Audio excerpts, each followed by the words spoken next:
मेरी माँ ने बताया था कि एक बार माता लक्ष्मी ने श्री विष्णु से यही प्रश्न पूछा था। प्रभु विष्णु ने उन्हें एक दृश्य दिखाया जिसमें एक गाय दलदल में फंसी हुई थी। एक चोर को उधर से जाना था। वो चोर वो गाय के ऊपर पांव रखकर दलदल पार करके चला गया और उस दिन उस चोर को 4 स्वर्ण मुद्राएं मिली। फिर कुछ ही समय बाद वहां से एक निर्धन वृद्ध ब्राह्मण निकले। गाय को मृत्यु के मुंह में देखकर उनसे सहा नहीं गया। अशक्त होने के बाद भी उन्होंने अपना पूरा बल लगाया और एक रस्सी की सहायता से उस गाय की प्राण रक्षा कर ली। पर इस प्रयास से वो स्वयं नीचे गिर गए और उनके घुटनों में चोट लग गई। पर ऐसा क्यों? जिसने बुरा कर्म किया उसे पारिश्रमिक मिला और जिसने अच्छे कर्म किए उसे दंड।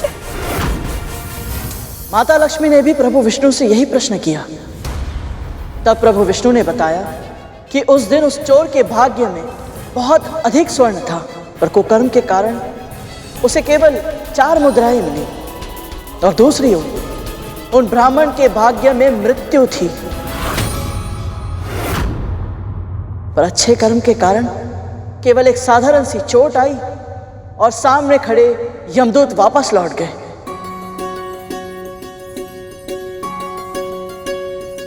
गरुड़, तुमने हमारे सभी प्रश्नों के सटीक उत्तर दिए। तुम इस परीक्षा में सफल हुए। हम तुमसे अति प्रसन्न हैं और वरदान देना चाहता हूं। बोलो, तुम्हारे हृदय की सबसे प्रबल इच्छा क्या है? हमारी ओर से छोटी सी भेंट स्वीकार कीजिए और हमें आशीर्वाद दीजिए। ये श्वान ऐसे कैसे खा रहा है? आदेश और विनती का अंतर था दीदी।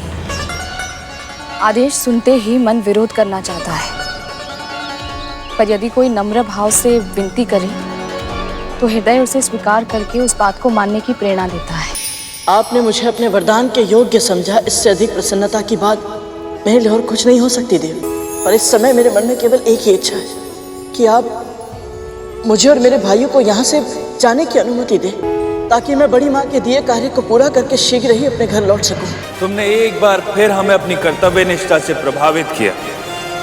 जो पहले नहीं मांगा, चाहो तो अब मांग लो। आपका बहुत बहुत धन्यवाद शनिदेव। पर सत्य तो ये है कि मेरी माँ के लिए उनकी सौगंध को निभाना ही उनका धर्म है। वो कभी अपने वचनों से पीछे नहीं हटेंगी। जब तक बड़ी माँ स्वयं उन्हें दास्ता से मुक्त नहीं कर देती, मेरी माँ अपने आप को मुक्त नहीं मानेंगी।